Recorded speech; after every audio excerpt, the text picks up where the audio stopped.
Hello ಮತ್ತೊಮ್ಮೆ ಸ್ಫೂರ್ತಿ academy ಶಿಕಾರಿಪುರದಿಂದ ತಮ್ಮೆಲ್ಲರಿಗೂ ಕೂಡ ಬಸವೇಶ್ವರ ಜಯಂತಿಯ ಶುಭಾಶಯಗಳು.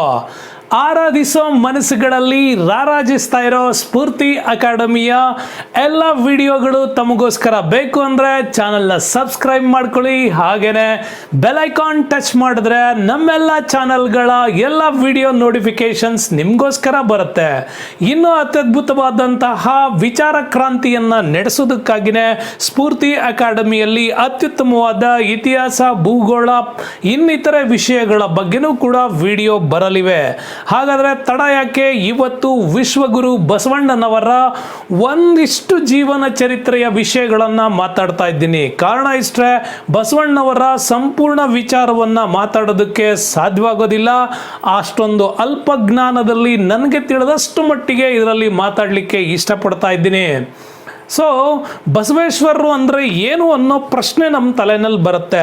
ಬಸವಣ್ಣನ ಅಂದರೆ 12ನೇ ಶತಮಾನದಿಂದಲೂ ಇಲ್ಲಿಯವರೆಗೂ ವಿಶ್ವಗುರು ಸ್ಥಾನವನ್ನು ಅಲಂಕರಿಸಿರೋ ಪ್ರಪಂಚದ ಏಕೈಕ ಸಮಾಜ ಸುಧಾರಕ ಅಂತಂದರೆ ಅದು ಬಸವಣ್ಣವರೇ.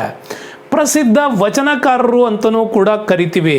ನಿಮಗೆಲ್ಲ ಗೊತ್ತಿದೆ, ಅತ್ಯದ್ಭುತವಾಗಿರ್ತಕ್ಕಂಥ ವಚನಗಳನ್ನು ಸಾಮಾನ್ಯ ಜನರ ಮಟ್ಟಿಗೆ ಇಳಿಸ್ಬೇಕು ಅಂದರೆ ಇಲ್ಲಿನ ಮಾತೃಭಾಷೆಯನ್ನು ಅಂದರೆ ಕನ್ನಡವನ್ನು ಬಳಸಿ ವಚನವನ್ನು ಹೇಳೋದ್ರ ಮುಖಾಂತರ ಎಲ್ಲ ಜನರಿಗೂ ಕೂಡ ಲಿಂಕ್ ಆಗ್ತಾರೆ. ಕರುನಾಡಿನ ಧಾರ್ಮಿಕ ಕ್ರಾಂತಿಯ ನೇತಾರ ಅಂತ ಕೂಡ ಕರಿತೀವಿ. 12ನೇ ಶತಮಾನದ ಪ್ರಜಾಪ್ರಭುತ್ವ ಕ್ರಾಂತಿ ಪುರುಷ ಅಂತಲೇ ಕರಿತೀವಿ. ಡೆಮೋಕ್ರೆಟಿಕಲ್ ಒಂದು ತತ್ವಗಳನ್ನು ಅಳವಡಿಸಿದಂತಹ ಏಕೈಕ ವ್ಯಕ್ತಿ ಅನ್ನೋದು ಕೂಡ ಇದೆ. ಇನ್ನು ಸಾಮಾಜಿಕ ಕ್ರಾಂತಿಯ ಸುಧಾರಕ, ಮಹಾ ಮಾನವತಾವಾದಿ ಅಂತಲೂ ಕೂಡ ಹೇಳ್ತೀವಿ. ಯುರೋಪಿಯನ್ನರು ಫ್ರಾನ್ಸಿಸ್ಕೋ ಪೆಟ್ರಾರ್ಕನ್ನು ಹೇಗೆ ಮಹಾ ಮಾನವತಾವಾದಿ ಅಂತಾರೋ, ಇವರು ಕೂಡ ಅವನಿಗಂತ ಮುಂಚೆನೇ ಮಾನವತಾವಾದದ ವಿಚಾರಗಳನ್ನು ಇಡೀ ಪ್ರಪಂಚಕ್ಕೆ ತಿಳಿ ಹೇಳಿದವರೇ ಬಸವಣ್ಣನವರು.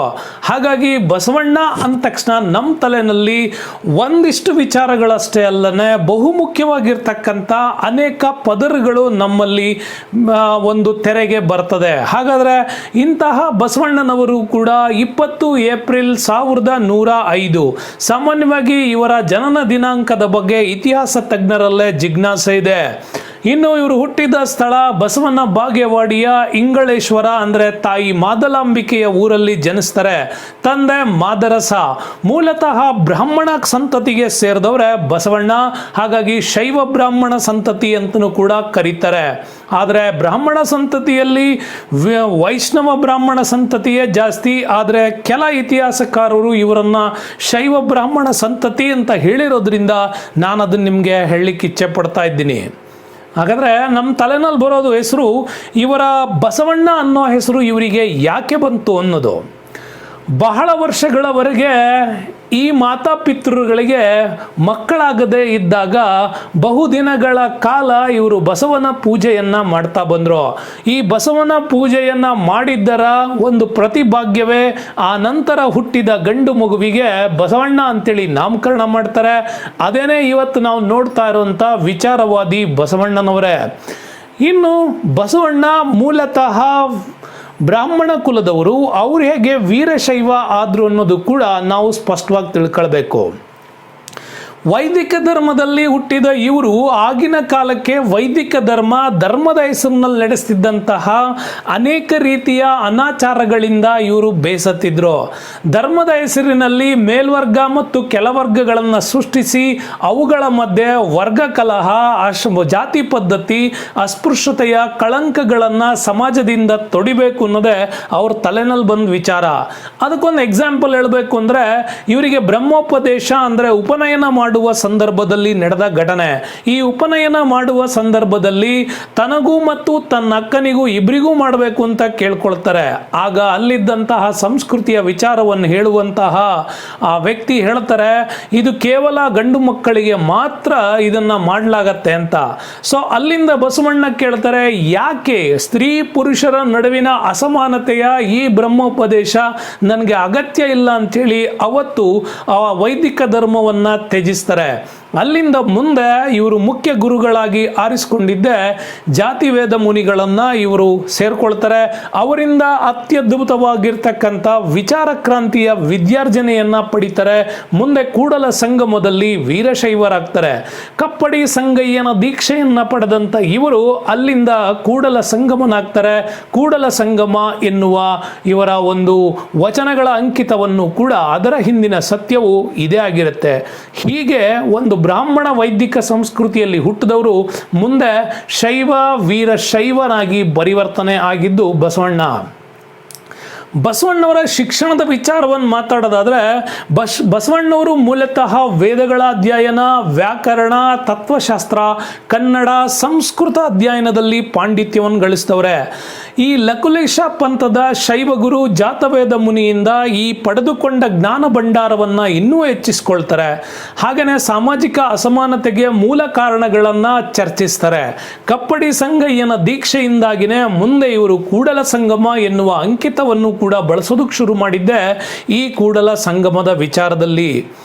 ಇನ್ನು ಬಸವಣ್ಣವರ ವಿವಾಹದ ಬಗ್ಗೆ ಒಂದು ಕಡೆ ಜಿಜ್ಞಾಸೆಗಳಿದ್ದಾವೆ. ಆದರೂ ಸಿಕ್ಕಿರುವ ಆಧಾರಗಳಲ್ಲೇ ನಾವು ಹೇಳೋದಾದರೆ ಬಸವಣ್ಣನವರು 2ನೇ ಬಿಜ್ಜಳನ ಆಸ್ಥಾನದ ದಂಡಾಧಿಪತಿಯಾಗಿದ್ದ ಸಿದ್ಧರಸನ ಮಗಳಾಗಿರ್ತಕ್ಕಂಥ ನೀಲಾಂಬಿಕೆಯನ್ನು ವಿವಾಹವಾಗ್ತಾರೆ.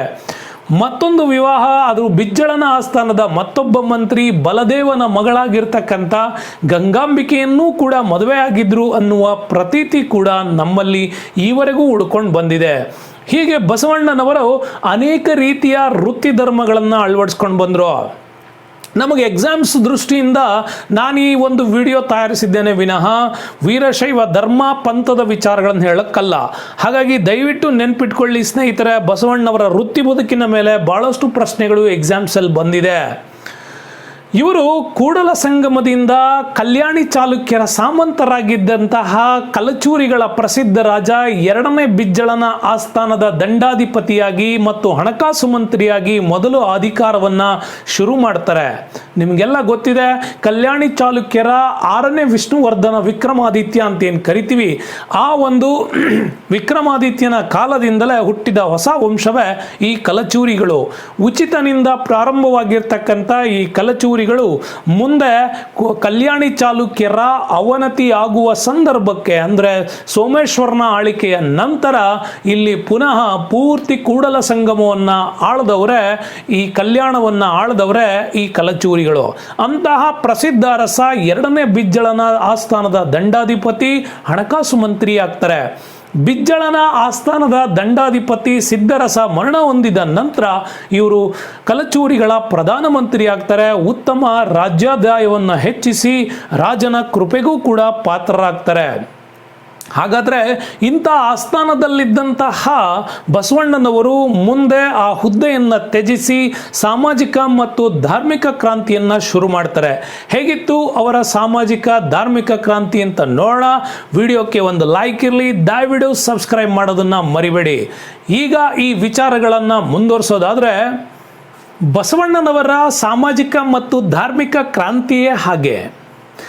ವರ್ಣ ಪದ್ಧತಿ, ಜಾತಿ ಪದ್ಧತಿ, ಅಸ್ಪೃಶ್ಯತೆಯ ವಿರುದ್ಧವೇ ಇವರ ಹೋರಾಟ ಪ್ರಾರಂಭವಾಗುತ್ತೆ ಸಾಮಾಜಿಕ ನೆಲೆಗಟ್ಟಲ್ಲಿ. ನಿಮಗೆ ಗೊತ್ತಿದೆ, ಇವರು ವರ್ಣ ಪದ್ಧತಿ, ಜಾತಿ ಪದ್ಧತಿ, ಅಸ್ಪೃಶ್ಯತೆಗಳ ಬಗ್ಗೆ ಹೋರಾಡಿದ್ದಕ್ಕೆ ಒಂದು ಬೆಸ್ಟ್ ಎಕ್ಸಾಂಪಲ್ ಅಂತಂದರೆ ಬ್ರಾಹ್ಮಣರ ಮದುವಯ್ಯನ ಮಗಳನ್ನು ಹರಳಯ್ಯನ ಮಗನಿಗೆ ಮದುವೆ ಮಾಡೋದ್ರ ಮುಖಾಂತರವಾಗಿ ಜಾತಿ ವ್ಯವಸ್ಥೆಯನ್ನು ತೊಲಗಿಸಬೇಕು, ಹಾಗೆಯೇ ವರ್ಗ ವ್ಯವಸ್ಥೆಗಳು ಇರಬಾರ್ದು, ಸಮಾಜದಲ್ಲಿ ಸಮಾನತೆಯನ್ನು ಕಾಯ್ದುಕೊಳ್ಬೇಕು ಅನ್ನೋದಕ್ಕೆ ಒಂದು ಬೆಸ್ಟ್ ಎಕ್ಸಾಂಪಲ್ಸ್ ಕೂಡ ಕ್ರಿಯೇಟ್ ಆಗುತ್ತೆ ಅವತ್ತಿನ ಸಂದರ್ಭಕ್ಕೆ. ಯಾವಾಗಲೂ ಕೂಡ ಈ ಅಸ್ಪೃಶ್ಯತೆ ಮತ್ತು ವಿಚಾರಗಳನ್ನು ವಿರೋಧಿಸ್ತಿತ್ತ ಸಮಾಜದಲ್ಲಿ ಪ್ರಜಾಪ್ರಭುತ್ವದ ವ್ಯವಸ್ಥೆಗಳು ಇರಬೇಕು ಅನ್ನೋ ವಿಚಾರಕ್ಕಾಗಿ ಇವರು ಸಹಭೋಜನ ಕ್ರಮವನ್ನು ಕೂಡ ಅವತ್ತು ಬೆಂಬಲಿಸ್ತಾರೆ. ಜೊತೆಗೆ ಲಿಂಗ ದೀಕ್ಷೆಯ ಕಾರ್ಯಕ್ರಮವನ್ನು ಹಾಕ್ಕೊಳ್ತಾರೆ. ಪ್ರತಿಯೊಬ್ಬನೂ ಕೂಡ ಸಮಾಜದ ಸ್ವಾಸ್ಥ್ಯವನ್ನು ಕಾಪಾಡಬೇಕು ಅಂತಂದರೆ ತಾನು ಮೊದಲು ಸ್ವಾಸ್ಥ್ಯನಾಗಿರಬೇಕು ಮತ್ತು ಸಮಾಜದ ಸ್ವಾಸ್ಥ್ಯವನ್ನು ತನ್ನ ಗುರಿಯಾಗಿಟ್ಕೊಳ್ಬೇಕು ಅನ್ನೋ ಕಾರಣಕ್ಕಾಗಿ ಲಿಂಗ ದೀಕ್ಷೆಯ ಕಾರ್ಯಕ್ರಮವನ್ನು ಹಾಕ್ಕೊಳ್ತಾರೆ. ಅವರನ್ನು ಸಮಾಜದಲ್ಲಿ ಸರಿಸಮಾನತೆಗೆ ತರಲಿಕ್ಕೆ ಪ್ರಯತ್ನ ಮಾಡಿದ್ರು. ಸ್ತ್ರೀ ಪುರುಷರ ನಡುವಿನ ಅಸಮಾನತೆಯ ವಿರುದ್ಧ ಹೋರಾಡಿಬಿಟ್ಟು ಸಮಾನತೆಯ ಅಂಶಗಳ ಪ್ರತಿಪಾದಕರಾಗಿ ಇವರು ಸಮಾಜದಲ್ಲಿ ಪರಿವರ್ತನೆ ತರ್ತಾರೆ. ಇನ್ನು ಅಂಧಾನುಕರಣೆಗಳ ಬಗ್ಗೆ ರಾಜ್ಯ ಪ್ರವಾಸವನ್ನು ಕೈಗೊಂಡ್ಬಿಟ್ಟು ವಿಚಾರ ಕ್ರಾಂತಿಯನ್ನು ನಡೆಸಿ ತಮ್ಮ ಮೂಲ ಮೂಢನಂಬಿಕೆಗಳು ಮತ್ತು ಅಂಧಾನುಕರಣೆಗಳ ಆಚರಣೆಗಳನ್ನು ಇವರು ವಿರೋಧಿಸ್ತಾರೆ. ಪ್ರಾಣಿ ಹಿಂಸೆಗಳ ಬಗೆಗಂತೂ ಇವರು ಸಾರಿ ಒತ್ತಿ ಹೇಳ್ತಾರೆ. ತಮ್ಮೆಲ್ಲ ವಚನಗಳಲ್ಲಿ ಪ್ರಾಣಿ ಹಿಂಸೆಯ ಬಗ್ಗೆ ಬಹಳಷ್ಟು ಕಡೆ ಹೇಳಿದ್ದಾರೆ. ಅವುಗಳ ಬಗ್ಗೆ ನಿಮ್ಮ ಪ್ರತೀತಿ ಹೇಗಿರಬೇಕು ಅನ್ನೋದಕ್ಕೂ ಕೂಡ ವಿವರಣೆ ಮಾಡಿದ್ದಾರೆ. ದಯವಿಲ್ಲದ ಧರ್ಮವದಾವುದಯ್ಯ, ಎಷ್ಟು ಜನ ಹೇಳ್ತಾರೆ ನೋಡಿ ಅವರು, ದಯವಿಲ್ಲದ ಧರ್ಮವದಾವುದಯ್ಯ, ದಯ ಬೇಕು ಸಕಲ ಪ್ರಾಣಿಗಳೆಲ್ಲರಲ್ಲಿ, ದಯೆಯೇ ಧರ್ಮದ ಮೂಲವಯ್ಯ ಅಂಥೇಳಿ ಎಲ್ಲ ಸಮಾಜದ ವ್ಯವಸ್ಥೆಯ, ಇತರರ, ಪ್ರಾಣಿಗಳ ಪ್ರತಿಯೊಂದರ ವ್ಯವಸ್ಥೆ ಬಗ್ಗೆ ತಾವು ಹೇಗೆ ವರ್ತಿಸಬೇಕು ಅನ್ನೋದ್ರ ಬಗ್ಗೆ ಹೇಳಿದವರೇ ಬಸವಣ್ಣವರು. ಇನ್ನು ಶುಚಿತ್ವದ ಬಗ್ಗೆನೂ ಕೂಡ ಮಾತಾಡ್ತಾರೆ. ಶುಚಿತ್ವ ಅಂತಂದರೆ ಕೇವಲ ದೈಹಿಕವಾಗಿ ಶುಚಿತ್ವ ಮಾಡ್ಕೊಳ್ಳೋದಲ್ಲ, ಮಾನಸಿಕ ಶುಚಿತ್ವನೂ ಇರಬೇಕು ಅನ್ನೋದನ್ನು ಕೂಡ ಹೇಳ್ತಾರೆ. ಮಾನಸಿಕ ಶುಚಿತ್ವ ಇದ್ದರೆ ಮನಸ್ಸು ಸದೃಢವಾಗುತ್ತೆ, ಅವನು ದೀರ್ಘಾಯುಷ್ಯವನ್ನು ಹೊಂದಬಲ್ಲ ಅನ್ನೋದಕ್ಕೂ ಕೂಡ ಇವರು ವಿಚಾರಗಳನ್ನು ಹೇಳ್ತಾ, ಲೋಕದ ಡೊಂಕ ನೀವೇ ಕೆತ್ತಿದ್ದುವಿರಿ, ನಿಮ್ಮ ನಿಮ್ಮ ತನುವ ಸಂತೈಸಿಕೊಳ್ಳಿ, ನಿಮ್ಮ ನಿಮ್ಮ ಮನವ ಸಂತೈಸಿಕೊಳ್ಳಿ, ನೆರಮನೆಯ ದುಃಖಕ್ಕೆ ಅಳುವರ ಮೆಚ್ಚ ಕೂಡಲ ಸಂಗಮ ದೇವ. ಎಷ್ಟು ಅದ್ಭುತವಾಗಿ ಹೇಳ್ತಾರೆ ಶುಚಿತ್ವದ ಕಲ್ಪನೆಯ ಬಗ್ಗೆ. ಇನ್ನು ಅಂಧಾನುಕರಣ ವಿಚಾರ ನಿಮ್ಗೆ ಹೇಳಿದೆ, ಯಾರೋ ಏನೋ ಮಾಡ್ತಾರೆ ಅಂತ ಅಥವಾ ಇನ್ಯಾವುದೋ ವ್ಯವಸ್ಥೆಗಳು ರೂಢಿ ಆಗ್ತಿದೆ ಅಂತೇಳಿ ನಾವು ನಮ್ಮತನವನ್ನು ಬಿಡಬಾರ್ದು ಅನ್ನೋದಕ್ಕೆ ಹೇಳ್ತಾರೆ ಇವರು. ಉಳ್ಳವರು ಶಿವಾಲಯವ ಮಾಡಿಯರು, ಎನ್ನ ಕಾಲೆ ಕಂಬ ದೇಹವೇ ದೇಗುಲ, ಶಿರ ಹೊನ್ನ ಕಲಸವಯ್ಯ, ಕೂಡಲ ಸಂಗಮ ದೇವ ಕೇಳಯ್ಯ, ಸ್ಥಾವರ ಕಳಿವುಂಟು ಜಂಗಮ ಕಳಿವಿಲ್ಲ ಅಂತ. ಈ ಥರದ ಅನೇಕ ಅಂಧಾನುಕರಣೆಯ ವಿವರಗಳನ್ನು ಕೂಡ ತಮ್ಮ ವಚನಗಳಲ್ಲಿ ಕೊಡ್ತಾ ಬಂದರು. ಮುಂದೆ ಇವರ ಸಾಮಾಜಿಕ ಕ್ರಾಂತಿಯ ಒಂದು ದೊಡ್ಡ ಸ್ಥಾಪನೆಯ ಅನುಭವ ಮಂಟಪದ ಕಲ್ಪನೆ. ಅನುಭವ ಮಂಟಪ ಅಂದ್ರೆ ಏನು ಅಂದರೆ, ತಮ್ಮ ವೀರಶೈವ ಧರ್ಮದ ವಿಚಾರಗಳನ್ನು ಪ್ರಚಾರ ಮಾಡಲಿಕ್ಕಾಗಿಯೇ ಇದನ್ನು ಸ್ಥಾಪನೆ ಮಾಡಲಾಗಿತ್ತು ಅಂತ. ಅಲ್ಲಿ ಧಾರ್ಮಿಕ ಗೋಷ್ಠಿಗಳು ನಡೀತಾ ಇತ್ತು, ಧಾರ್ಮಿಕ ಮತ್ತು ಸಾಮಾಜಿಕ ಸಮಸ್ಯೆಗಳ ಬಗ್ಗೆ ಚರ್ಚೆಗಳು ನಡೀತಾ ಇತ್ತು. ಅಲ್ಲಮ ಪ್ರಭುಗಳೇ ಇದರ ಅಧ್ಯಕ್ಷರು ಕೂಡ ಆಗಿದ್ದರು. ಆದರೆ ಈ ಒಂದು ಅನುಭವ ಮಂಟಪದಲ್ಲಿ ಯಾವುದೇ ಗಂಡು ಮತ್ತು ಹೆಣ್ಣು ಅನ್ನುವ ಯಾವುದೇ ಭೇದವಿಲ್ಲದೆ ಸರಿಸಮಾನರಾಗಿ ಎಲ್ಲರಿಗೂ ಕೂಡ ಅಲ್ಲಿ ಅವಕಾಶವನ್ನು ನೀಡಲಾಗಿತ್ತು. ಅದಕ್ಕೆ ಇಲ್ಲಿರ್ತಕ್ಕಂಥ ಸದಸ್ಯರನ್ನೇ ನೀವು ನೋಡ್ಬೋದು.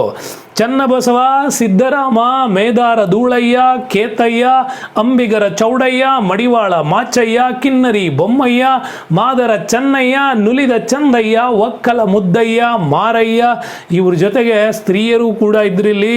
ಅಕ್ಕ ಮಹಾದೇವಿ ನಾವು ಮರೆಯೋಕ್ಕೆ ಸಾಧ್ಯನೇ ಇಲ್ಲ, ನಾಗಲಾಂಬಿಕೆ, ಕಲ್ಯಾಣಮ್ಮ, ಲಿಂಗಮ್ಮ, ಮುಕ್ತಾಯಕ್ಕ, ನೀಲಾಲೋಚನೆ, ಇನ್ನು ಲಕ್ಷ್ಮಮ್ಮ, ನಾಗಮ್ಮ, ಹೀಗೆ 213ಕ್ಕೂ ಅಧಿಕವಾಗಿರ್ತಕ್ಕಂಥ ವಚನಕಾರರ ಶ್ರೇಣಿಯೇ ಇಲ್ಲಿತ್ತು ಅನ್ನೋದು ಕೂಡ ನಮಗೆಲ್ಲ ತಿಳಿದ ಸಂಗತಿ ಇದೆ. ಇನ್ನು ವೀರಶೈವ ಧರ್ಮದ ತತ್ವನೇ ತುಂಬಾನೇ ಅದ್ಭುತ.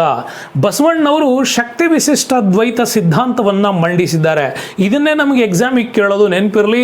ಬಸವಣ್ಣನವರು ಶಕ್ತಿ ವಿಶಿಷ್ಟ ದ್ವೈತ ಸಿದ್ಧಾಂತವನ್ನು ಮಂಡಿಸ್ತಾರೆ. ವೀರಶೈವ ಅಂದರೆ ಏನು ಅಂತ ತಿಳ್ಕೋಬೇಕು. ವೀರ ಅಂದರೆ ವಿ ಎಂದರೆ ವಿದ್ಯೆಯನ್ನ ಮತ್ತು ರ ಎಂದರೆ ಅರ್ಥೈಸಿಕೋ ಅಥವಾ ಗಳಿಸಿಕೋ. ವೀರ ಎಂದರೆ ವಿದ್ಯೆಯನ್ನ ಅರ್ಥೈಸಿಕೋ ಎನ್ನುವುದನ್ನು ವಿವರಿಸುತ್ತೆ. ಹಾಗಾಗಿ ವೀರಶೈವ ಪದದ ಅರ್ಥವೇ ಧರ್ಮ ಸೂಚಕ ಅನ್ನೋದನ್ನು ಕೂಡ ಹೇಳುತ್ತೆ. ಹೀಗೆ ಧರ್ಮ ಮತ್ತು ತತ್ವಜ್ಞಾನವನ್ನ ಒಂದು ಮಿಶ್ರಣಗೊಳಿಸಿ ಕಲಿಸುತ್ತಿದ್ದಂಥದ್ದೇ ಈ ವೀರಶೈವ ಧರ್ಮ ತತ್ವ.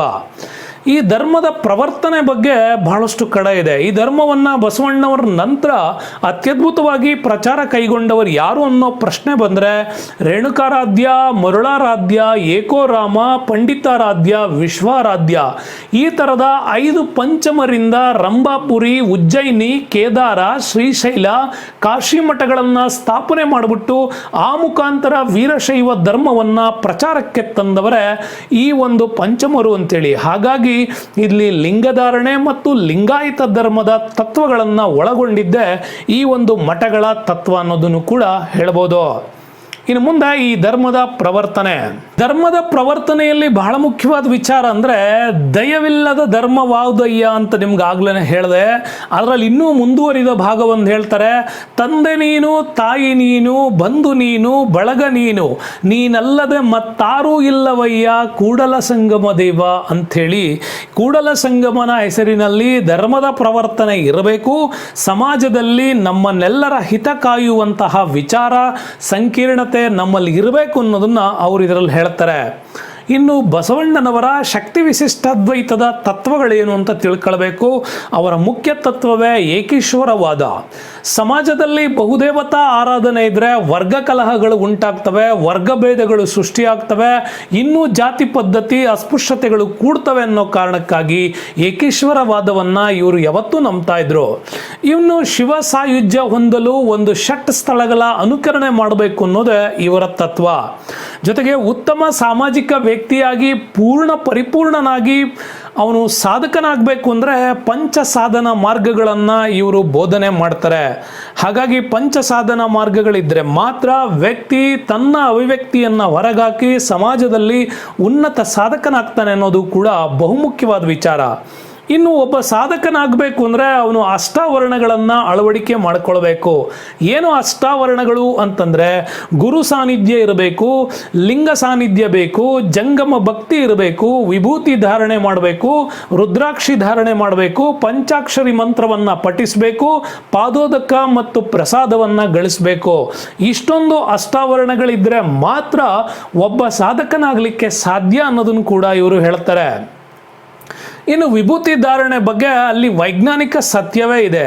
ಕೇವಲ ತೋರಿಕೆಗಾಗಿ ಧರಿಸುವುದಲ್ಲ, ಒಂದು ಚರ್ಮ ಶುದ್ಧತೆಗಾಗಿ ಮತ್ತು ದೈಹಿಕ ಆರೋಗ್ಯಕ್ಕಾಗಿ ವಿಭೂತಿ ಧಾರಣೆ ಬಗ್ಗೆ ಕೂಡ ಅವರು ತಮ್ಮ ವಚನಗಳಲ್ಲಿ ಹೇಳ್ತಾರೆ. ಏನಂತ ಹೇಳ್ತಾರೆ? ನೀರಿಂಗೆ ನೈದಿಲೆಯೇ ಶೃಂಗಾರ, ಸಮುದ್ರಕ್ಕೆ ತೆರೆಯೇ ಶೃಂಗಾರ, ನಾರಿಗೆ ಗುಣವೇ ಶೃಂಗಾರ, ಗಗನಕ್ಕೆ ಚಂದ್ರಮನೇ ಶೃಂಗಾರ, ನಮ್ಮ ಕೂಡಲ ಸಂಗಮನ ಶರಣರಿಗೆ ನೊಸಲ ವಿಭೂತಿಯೇ ಶೃಂಗಾರ ಅಂಥೇಳಿ ತಮ್ಮ ವಿಭೂತಿ ಧಾರಣೆಯ ವಿಚಾರವನ್ನ ಹೇಗೆ ಪಠಿಸ್ತಾರೆ ಅಂತಂದ್ರೆ ಈ ರೀತಿ. ಇನ್ನು ಅಂತರಂಗ ಶುದ್ಧತೆಯಲ್ಲಿ ಕೂಡ ಇವರ ತತ್ವದಲ್ಲಿದೆ. ಕಲಬೇಡ ಕೊಲಬೇಡ, ಹುಸಿಯ ನುಡಿಯಲು ಬೇಡ, ಮುನಿಯ ಬೇಡ, ಅನ್ಯರ ಅಸಹ್ಯ ಪಡಬೇಡ, ತನ್ನ ಬಣ್ಣಿಸಬೇಡ, ಇದರ ಹಳಿಯಲು ಬೇಡ. ಇದೇ ಅಂತರಂಗ ಶುದ್ಧಿ, ಇದೇ ಬಹಿರಂಗ ಶುದ್ಧಿ, ಇದೇ ನಮ್ಮ ಕೂಡಲ ಸಂಗಮನನ್ನು ಒಲಿಸುವ ಪರಿ ಅಂತ. ಆ ಧರ್ಮಾತ್ಮನನ್ನು ಒಲಿಸ್ಕೊಳ್ಬೇಕು ಅಂತಂದ್ರೆ ಈ ರೀತಿ ಶುದ್ಧತೆಯ ಬದುಕು ಬೇಕು ನಮಗೆ ಜೀವನದಲ್ಲಿ ಅಂತ ಹೇಳ್ತಾರೆ. ಒಂದ್ ಕಡೆ ಬೌದ್ಧ ಧರ್ಮದ ಬಗ್ಗೆ ನೀವು ಓದುವಾಗ ಅಷ್ಟಾಂಗ ಮಾರ್ಗಗಳನ್ನೇನು ಓದ್ತೀರಾ ಹಾಗೇನೆ ಇಲ್ಲೂ ಕೂಡ ಅಷ್ಟಾವರಣಗಳ ಬಗ್ಗೆ ಅವರು ಮಾತಾಡ್ತಾರೆ. ಇನ್ನು ಭಕ್ತಿ ಮಾರ್ಗದ ಪ್ರತಿಪಾದನೆಯನ್ನು ಮಾಡಿದವರೇ ಬಸವಣ್ಣ. ಮೂರ್ತಿ ಪೂಜೆಯನ್ನ ವಿರೋಧಿಸ್ತಾರೆ. ಕಾಯಕವೇ ಕೈಲಾಸ ಇವರ ಮುಖ್ಯ ತತ್ವ. ಪ್ರತಿಯೊಬ್ಬ ವ್ಯಕ್ತಿ ತನಗಾದಷ್ಟು ಶ್ರಮವನ್ನ ಆತ ಹಾಕಬೇಕು, ಅದರಿಂದ ಪ್ರತಿಫಲವನ್ನ ಪಡಿಬೇಕು. ನಮ್ಮ ಎಲ್ಲ ಭಗವದ್ಗೀತೆಗಳಿಂದ ಹಿಡಿದು ಪ್ರತಿಯೊಂದು ಧರ್ಮದ ಧರ್ಮಗ್ರಂಥಗಳು ಹೇಳೋದೇ ಇದನ್ನ. ಕಾಯಕವೇ ಕೈಲಾಸ, ದುಡಿದು ತಿನ್ನು ಅನ್ನುವಂಥ ವಿಚಾರವನ್ನ ಹೇಳುತ್ತೆ. ಇನ್ನು ಸದಾಚಾರಕ್ಕೆ ಯಾವತ್ತೂ ಮಾನ್ಯತೆ ಇತ್ತು. ಇನ್ನು ವರ್ಗಭೇದ ಮೂಢನಂಬಿಕೆಗಳ ವಿರೋಧವೂ ಕೂಡ ಇದೆ. ಕೊನೆಯದಾಗಿ ಬರ್ತಾ ಇದ್ದೀನಿ. ಇನ್ನು ಬಸವಣ್ಣನವರ ಸಾವಿನ ಬಗ್ಗೆ ಇತಿಹಾಸಕಾರರಲ್ಲಿ ಅನೇಕ ಜಿಜ್ಞಾಸೆಯ ವಾದಗಳು ಕೂಡ ಇದ್ದಾವೆ. ಆದರೆ ಎಲ್ಲ ವಾದಗಳನ್ನು ನಂಬಲಿಕ್ಕೆ ಸಾಧ್ಯ ಇಲ್ಲ. ಎರಡು ವಿಚಾರಗಳಲ್ಲಿ ಒಂಚೂರು ಸತ್ಯ ಇರ್ಬೋದು ಅಂತೇಳಿ ಅವುಗಳನ್ನು ನಿಮ್ಮ ಮುಂದೆ ಪಠಿಸ್ತಾ ಇದ್ದೀನಿ. ಬಿಜ್ಜಳ ಆವತ್ತಿನ ಕಾಲಕ್ಕೆ ಶಿವಶರಣರಿಗಿಂತ ಹೆಚ್ಚಾಗಿ ಸಂಪ್ರದಾಯಸ್ಥರನ್ನ ಮನವೊಲಿಸೋದಕ್ಕೆ ಮುಂದಾಗ್ತಾನೆ. ಹೀಗೆ ಮನವೊಲಿಸುವ ಪ್ರಕ್ರಿಯೆಯಲ್ಲಿ ಆತ ಬಸವಣ್ಣನವರಿಂದ ಪ್ರಭಾವಿತಕ್ಕೊಳಗಾದಂಥ ಶಿವಶರಣರನ್ನ ವಿರೋಧಿಸಿದ, ಅವರನ್ನು ಬಹಳಷ್ಟು ಹಿಂಸೆಯನ್ನು ಕೊಡೋಕ್ಕೆ ಶುರು ಮಾಡಿದ.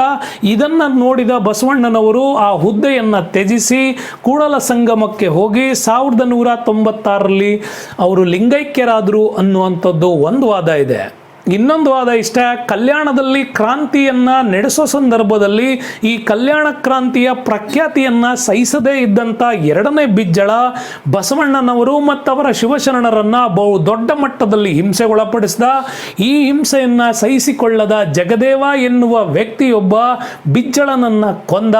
ಈ ಕೊಂದ ಘಟನೆಯ ಹಿಂಸೆಯನ್ನ ತಾಳಲಾರದೆ ಬಸವಣ್ಣ ಕೂಡಲ ಸಂಗಮಕ್ಕೆ ಹೋಗಿ ಅಲ್ಲಿ ಲಿಂಗೈಕ್ಯರಾದರು ಅನ್ನೋದು ಕೂಡ ಒಂದು ಪ್ರತೀತಿ ಇದೆ. ಇದೇನೇ ಪ್ರತೀತಿ ಇರಲಿ, ಬಸವಣ್ಣವರು ತಾವು ಬದುಕಿ ಹೋಗಿರುವ ಎಲ್ಲ ಒಂದು ಕಾಲಘಟ್ಟದಲ್ಲಿ ನಮಗಾಗಿ ಬಹಳಷ್ಟು ವಿಚಾರಗಳನ್ನು ಉಳಿಸಿ ಹೋಗ್ತಾರೆ. ಇನ್ನು ಬಸವಣ್ಣನವರ ಸ್ಮರಣೆ ಬಗ್ಗೆ ನಾವು ಮಾತಾಡಬೇಕು. ಬಸವಣ್ಣನವರ ಸ್ಮರಣೆ ಬಗ್ಗೆ ನಾವು ಮಾತಾಡೋದಾದ್ರೆ, ಬಸವಣ್ಣನವರ 800ನೇ ಲಿಂಗೈಕ್ಯ ದಿನಾಚರಣೆಯ ಪ್ರಯುಕ್ತ 11 ಮೇ 1967ರಲ್ಲಿ ಅಂಚೆ ಚೀಟಿಯನ್ನು ಮುದ್ರಿಸಿದ್ರು. ಜೊತೆಗೆ 1997ರಲ್ಲಿ 2 ರು ಮುಖಬೆಲೆಯ ಅಂಚೆ ಚೀಟಿ ಕೂಡ ಮುದ್ರಣ ಆಯಿತು. ಮತ್ತೆ RBIನಿಂದ ಮುದ್ರಣಗೊಂಡಂಥ 5 ರು ನಾಣ್ಯದ ಮೇಲೆ, 5 ರೂಪಾಯಿಯ ನಾಣ್ಯದ ಮೇಲೆ ಅವರ ಭಾವಚಿತ್ರವನ್ನು ಮುದ್ರಿಸಲಾಗಿತ್ತು. ನೆನ್ಪಿಟ್ಕೊಳ್ಳಿ, ಹೀಗೆ ನಾಣ್ಯದ ಮೇಲೆ ಮುದ್ರಿಸಲ್ಪಟ್ಟ ಭಾವಚಿತ್ರವನ್ನು ಮುದ್ರಿಸಲ್ಪಟ್ಟ ಪ್ರಥಮ ಕನ್ನಡಿಗ ಯಾರು ಅಂತಂದ್ರೆ ಅದು ಬಸವಣ್ಣನವರೇ. ಹಾಗಾಗಿ ಬಸವಣ್ಣನವರ ಈ ಒಂದು ಕ್ರಾಂತಿಯ ನಂತರ 2003 ಏಪ್ರಿಲ್ 28ರಂದು ನವದೆಹಲಿಯ ಪಾರ್ಲಿಮೆಂಟ್ ಭವನದಲ್ಲೂ ಕೂಡ ಈ ಒಂದು ಬಸವಣ್ಣನವರು ಕುದುರೆಯ ಮೇಲೆ ಸಂಚರಿಸುವಂತಹ ಅತಿ ದೊಡ್ಡ ಮೂರ್ತಿಯೊಂದನ್ನು ಅನಾವರಣ ಮಾಡಿದ್ರು. ಸ್ನೇಹಿತರೆ, ಇದಿಷ್ಟೇ ಅಲ್ಲ, ಪ್ರಪಂಚದ ಅತ್ಯಂತ ಅಭಿವೃದ್ಧಿಪರ ರಾಷ್ಟ್ರಗಳಾಗಿರ್ತಕ್ಕಂಥ ಎಲ್ಲ ರಾಷ್ಟ್ರಗಳಲ್ಲೂ ಬಸವಣ್ಣವರ ಮೂರ್ತಿಯನ್ನ ಪ್ರತಿಷ್ಠಾಪನೆ ಮಾಡಲಾಗಿದೆ. ಅಂತಾರಾಷ್ಟ್ರೀಯ ಹಲವು ಸಂಘಟನೆಗಳಿದ್ದಾವೆ. ಅಂತ ಅಂತಾರಾಷ್ಟ್ರೀಯ ಸಂಘಟನೆಗಳ ಮುಂದೆಯೂ ಕೂಡ ಬಸವಣ್ಣವರ ಮೂರ್ತಿಯನ್ನ ಅನಾವರಣಗೊಳಿಸಲಾಗಿದೆ. ಕಾರಣ ಇಷ್ಟೇ, ಪ್ರಜಾಪ್ರಭುತ್ವದ ಕ್ರಾಂತಿಯ ಹರಿಕಾರ ಅನ್ನುವ ವಿಚಾರಕ್ಕಾಗಿ ಮತ್ತು ಪ್ರಸಿದ್ಧ ಮಾನವತಾವಾದಿ ಅನ್ನುವ ವಿಚಾರಗಳನ್ನು ಇಟ್ಟುಬಿಟ್ಟು ಬಸವಣ್ಣನವರನ್ನ ಪ್ರಪಂಚದಾದ್ಯಂತ ಆರಾಧಿಸೋ ಬಹಳಷ್ಟು ಜನರು ಇದ್ದಾರೆ. ಇಷ್ಟೊಂದು ಬಸವಣ್ಣವರ ವಿಚಾರಗಳ ಬಗ್ಗೆ ತಿಳ್ಕೊಂಡಿದ್ದೀರಿ. ಇಂಥ ಸುಂದರವಾದ ವಿಚಾರಕ್ಕೆ ದಯವಿಟ್ಟು ಒಂದು ಲೈಕ್ ಹಾಕಬೇಕು. ಕಾರಣ ಅಂತಂದರೆ ನಿಮ್ಮ ತುಂಬ ಲೈಕ್ಗಳು ನಮಗೆ ಅವಶ್ಯಕತೆ ಇದೆ. ಭಾಳಷ್ಟು ಬೇಗ ಚಾನಲನ್ನು ನೀವು ಎಲ್ಲ ಜನರಿಗೆ ಪರಿಚಯಿಸ್ತಿದ್ದೀರಾ. ತಮ್ಮೆಲ್ಲರ ಈ ಒಂದು ಪ್ರೋತ್ಸಾಹಕ್ಕೆ ನನ್ನ ಕಡೆಯಿಂದ ಒಂದು ಬಿಗ್ ಸಲ್ಯೂಟ್. ಮುಂದಿನ ವಿಡಿಯೋಗೆ ನಿರೀಕ್ಷೆ ಮಾಡ್ತಾ ಇರಿ. ಮತ್ತೊಮ್ಮೆ ಭೇಟಿಯಾಗೋಣ.